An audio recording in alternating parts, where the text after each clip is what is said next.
नमस्कार विद्यार्थी मित्रांनो, माझी मराठी या कवितेमध्ये पुन्हा एकदा तुमचे स्वागत।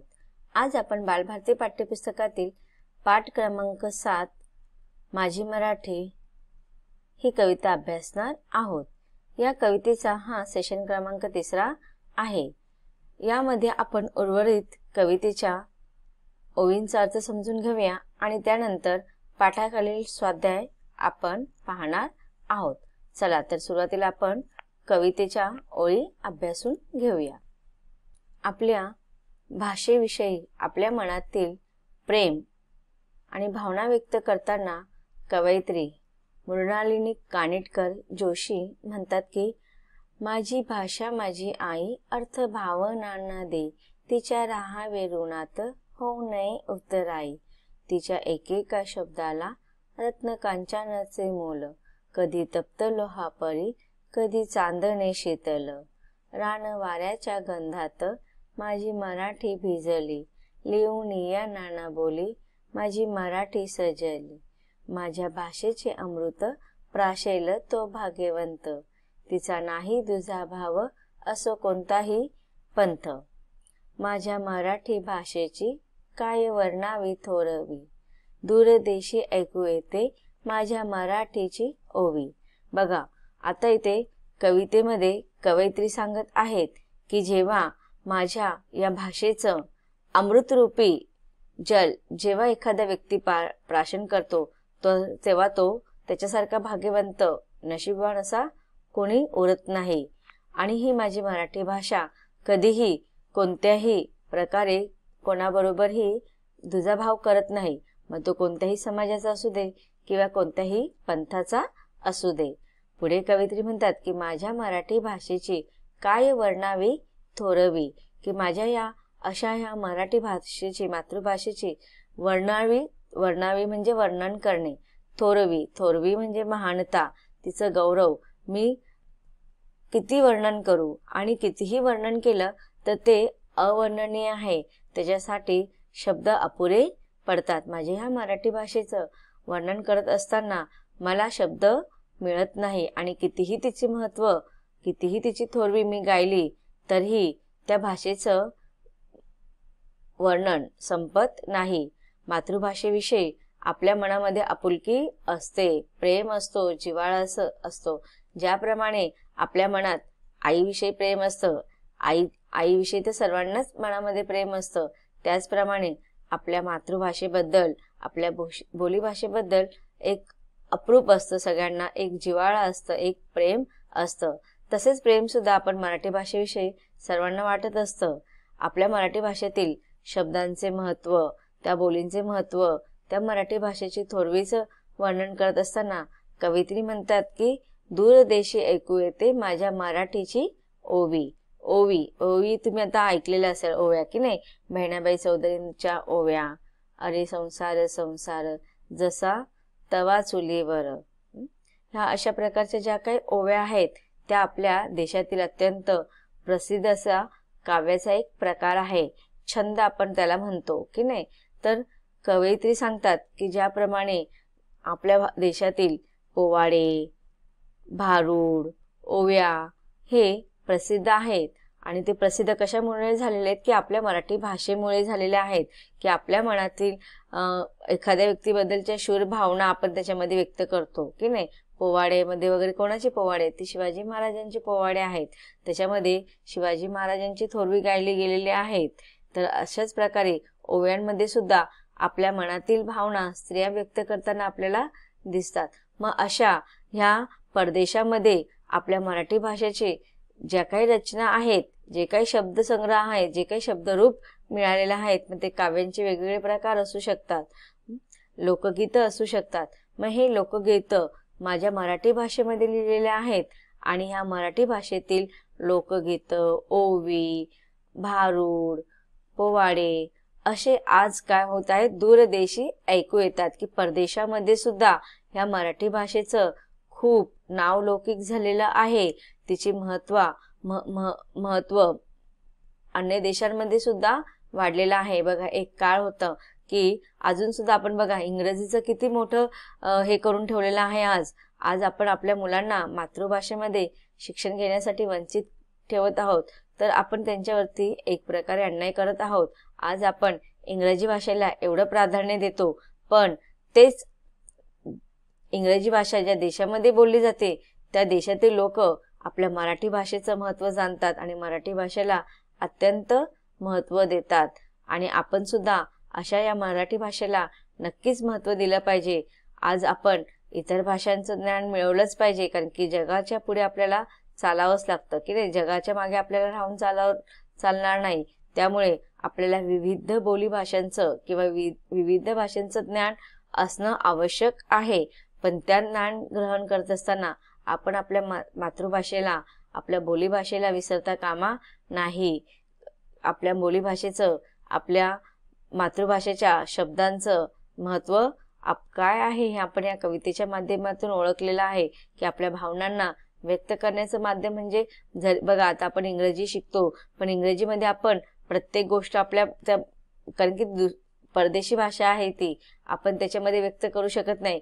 पण तीच आपली कशी तुटकी मुटकी बोलीभाषा आपल्याला येत असेल तर आपण आपल्या मनातील सगळ्या भावना व्यक्त करतो. आणि अशा रीतीने आपली ही मराठी भाषा आज परदेशामध्ये सुद्धा त्याचं महत्त्व अत्यंत वाढलेलं आहे. दूर देशामध्ये सुद्धा आपल्या मराठी भाषेमध्ये रचले गेलेले काव्य प्रकार आज मोठ्या आग्रहाने तिथे गायले जातात आणि त्यांचं गायन अत्यंत आनंदाने ऐकले सुद्धा जातात. आणि ते परदेशातील लोक मराठी भाषा बोलण्याचा प्रयत्न करत असतात. बघा, आपली भारतीय संस्कृती फार मोठी आहे आणि ह्या भारतीय संस्कृतीचं परदेशामध्ये नेहमीच महत्त्व जाणलं जातं. म्हणून तर बघा, आपल्या भारतामध्ये राहणाऱ्या अनेक स्त्रिया असो किंवा पुरुष असो, ते इतर देशामध्ये जाऊन सुद्धा आपली मराठी भाषेमध्येच बोलतात.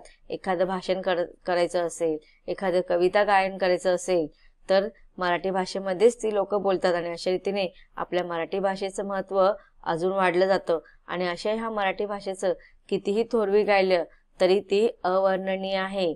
तिचं वर्णन कधी संपणार नाही. म्हणून अशा ह्या मराठी भाषेचं वर्णन थोरवी आपण नेहमी गायले पाहिजे. आणि आपल्याला अभिमान असला पाहिजे की आपण भारतामध्ये जन्म घेतलेला आहे. भारत ह्या देशामध्ये जन्म घेतलेला आहे. त्यातल्या त्यात आपण महाराष्ट्रामध्ये राहतो आणि महाराष्ट्रामध्ये राहून सुद्धा जर आपल्याला आपल्या मराठी भाषा येत नसेल, आपल्या मातृभाषेविषयी आपल्याला जर अभिमान नसेल, गर्व नसेल, तर आपण ह्या महाराष्ट्र भूमीमध्ये जन्म घेऊन आपला काही उपयोग नाही. म्हणून कवयित्री सांगतात, इथे बघा सांगितलेलं पण आहे की आपण अत्यंत भाग्यवंत आहोत की महाराष्ट्रामध्ये आपण जन्म घेतलेला आहे आणि अमृततुल्य अशी मातृभाषा आपल्याला लाभलेली आहे. आणि आपल्यासारखं भाग्यवंत म्हणजे भाग्यवंताची तुलना, आपल्या नशिबाची तुलना आपण कशाबरोबरच करू शकत नाही. कारण की ही जी भाषा आहे ती अत्यंत विविध रचनेने नटलेली आहे, विविध गंधाने ती माखलेली आहे. आणि ज्याप्रमाणे विविध प्रत्येक शब्दाला अत्यंत अनमोल महत्त्व असतं, त्याच पद्धतीने आपल्या जीवनाला अर्थ देणारी ही मातृभाषा अत्यंत वंदनीय आहे. त्याचं आपण महत्त्व जाणून घेतलंच पाहिजे. विद्यार्थी मित्रांनो, आता ह्या कवितेतील ओळी जे आपण अभ्यास केलेला आहे, सविस्तर त्यांचं विश्लेषण पाहिलेलं आहे, त्यांचा आपण कठीण शब्दांचा अर्थ जाणून घेऊया. विद्यार्थी मित्रांनो, पाहूया कठीण शब्दांचा अर्थ. शब्दार्थ: वर्णावी, वर्णन करावी, कथन करावी. थोरवी, मोठेपणा, महत्ता. दूरदेशी, लांबच्या प्रदेशात. ओवी, एक छंद प्रकार. आता पाठाखालील स्वाध्याय आपण पाहूया. प्रश्न क्रमांक 1, खालील आकृत्या पूर्ण करा. तुम्हाला काही आकृत्या दिलेल्या आहेत, प्रश्न विचारलेले आहेत, त्या आकृत्यांमध्ये तुम्हाला उत्तर द्यायचे आहेत. आपण सुरुवातीला प्रश्न वाचून घेऊया. अ, कवयित्रीचे मराठी भाषेचे नाते. आ, खरा भाग्यवंत. ई, मराठी भाषेचे वैशिष्ट्य. ई, मराठी भाषेसाठी कवितेत आलेले शब्द. आता यांचं उत्तर आपण पाहूया. अ, कवयित्रीचे मराठी भाषेशी नाते. आई व मुलीचे, जसं आई आणि मुलीचे नाते असतं तसंच कवयित्री कोण आहे? मुलगी आहे आणि मातृभाषेला ती आपली आई मानते. म्हणून कवयित्रीचे मराठी भाषेचे असलेले नाते काय आहे? आई व मुलीचे. आ, खरा भाग्यवंत. मराठी भाषेचे अमृत प्यायलेला खरा भाग्यवंत. त्याचं उत्तर काय येणार? मराठी भाषेचे अमृत प्यायलेला. ई. मराठी भाषेचे वैशिष्ट्य. पाहूया कोणते कोणते वैशिष्ट्य आहेत. रत्न कांचनाच्या मोलाचे, उष्ण लोखंडासारखे, शीतल चांदण्यांसारखे. ई. मराठी भाषेसाठी कवितेत आलेले शब्द. कोणते कोणते शब्द आलेले आहेत तर मराठी भाषेसाठी आई, अमृत, ओवी. पुढचा प्रश्न आहे प्रश्न क्रमांक 2. खाली दिलेल्या अर्थाच्या कवितेतील ओळी शोधून लिहा. अ. विविध बोलीसाठी मराठी भाषा समृद्ध झाली आहे. आ. माझ्या मराठीची ओवी दूर देशातही ऐकायला मिळते. तर उत्तर पाहूया. अ. पहिल्याचं काय आहे? विविध बोलींमुळे मराठी भाषा समृद्ध झाली. याचं कवितेतील ओळी आपण कोणत्या लिहायच्या आहेत? लेऊन या नाना बोली माझी मराठी सजली. कधी कधी बघा तुम्हाला कवितेतील ओळी दिल्या जातील आणि त्यांचा अर्थ लिहायला सांगतील. जर समजा आता तुम्हाला लेऊन या नाना बोली माझी मराठी सजली असं कवितेतील ओळी देऊन त्यांचा अर्थ लिहायला सांगितलं तर तुम्ही उत्तर लिहायचं आहे विविध बोलींमुळे मराठी भाषा समृद्ध झाली आहे. आ. माझ्या मराठीची ओवी दूर देशातही ऐकायला मिळते. तर कवितेतील आलेल्या ओळी कोणत्या आहेत? दूर देशी ऐकू येते माझ्या मराठीची ओवी. पुढचा प्रश्न आहे प्रश्न क्रमांक 3. खालील कवितेच्या ओळीतील भाव तुमच्या शब्दात लिहा. बघा कवितेतील ओळी कोणत्या आहेत की माझी भाषा माझी आई अर्थ भाव नाना देई तिच्या राहावे ऋणात होऊ नये उतराई. तर या कवितेचा अर्थ आपल्याला लिहायचा आहे. तर उत्तर लिहाल तुम्ही माझी भाषा माझी आई आहे ती माझ्या भावनांना अर्थ देते तिच्या ऋणात राहावे तिला कधीच विसरू नये. पुढचा प्रश्न आहे प्रश्न क्रमांक 4. खालील शब्दांचा उपयोग करून तुमच्या मनाने वाक्य तयार करा. आता बघा कोणते कोणते तुम्हाला शब्द दिलेले आहेत. ऋण, थोरवी, उतराई आणि भाषा हे 4 शब्द दिलेले आहेत. तर तुम्हाला वाक्य बनवायचे आहेत. तर पाहूया पहिला शब्द ऋण. आईचे ऋण आपण कधीच फेडू शकत नाही. दुसरा आहे थोरवी. वाक्य पाहूया पोवाड्यांमध्ये शिवरायांची थोरवी गायली जाते. पुढचा शब्द आहे उतराई. आईच्या उपकारातून कोणीही उतराई होऊ शकत नाही. चौथा शब्द आहे भाषा. माय मराठी माझी भाषा माझी बोली. पुढील प्रश्न चर्चा करूया. जागतिक मराठी राजभाषा दिनाचे तुमच्या शाळेत आयोजन करायचे आहे. त्यासाठी तुम्ही कोणत्या कोणत्या कार्यक्रमाचे आयोजन कराल त्याची यादी तयार करा. बघूया आता आपण आज बघा सर्रास मुलं इंग्रजी माध्यमामध्ये शिकतात की नाही. मग मराठी भाषेचं महत्त्व त्यांना कळावं, मराठी भाषा त्यांना ज्ञान व्हावी यासाठी मराठी राजभाषेच्या दिनाच्या निमित्तानेच नाही तर आपण वर्गामध्ये किंवा शाळेमध्ये विविध मराठी स्पर्धा आयोजित करू शकतो. मग बघूया आता कोणत्या कोणत्या स्पर्धा आपण आयोजित करू शकतो. वक्तृत्व स्पर्धा. याच्यामध्ये बघा मुलांना मराठीचे काही विषय देऊन आपण त्यांना बोलतं करू शकतो. निबंध स्पर्धा, चित्रकला स्पर्धा, भाषण स्पर्धा, काव्य स्पर्धा, रांगोळी स्पर्धा. आता बघा भाषण स्पर्धा आणि निबंध स्पर्धामध्ये आपण असे मराठी टॉपिक देऊ शकतो, विषय देऊ शकतो जेणेकरून मुलांना मराठी भाषेमध्ये आपले विचार व्यक्त करता यावेत. किंवा काव्य स्पर्धा की मुलांना मराठी भाषेमध्ये कविता लिहिण्यासाठी आपण प्रोत्साहन करू शकतो किंवा कविता बोलण्यासाठी सुद्धा आपण त्यांना प्रोत्साहित करू शकतो. पुढील प्रश्न खेळूया शब्दांचे. कवितेतील यमक जुळणारे शब्द लिहा. आता शब्द आहेत आई, भिजली आणि थोरवी. तर बघूया कोणते कोणते यमक जुळणारे शब्द आहे. आई. आईसाठी यमक जुळणारा कवितेतील शब्द येईल देई. नंतर भिजली. भिजलीसाठी कवितेतील यमक जुळवणारा शब्द आहे सजली. थोरवी, ओवी.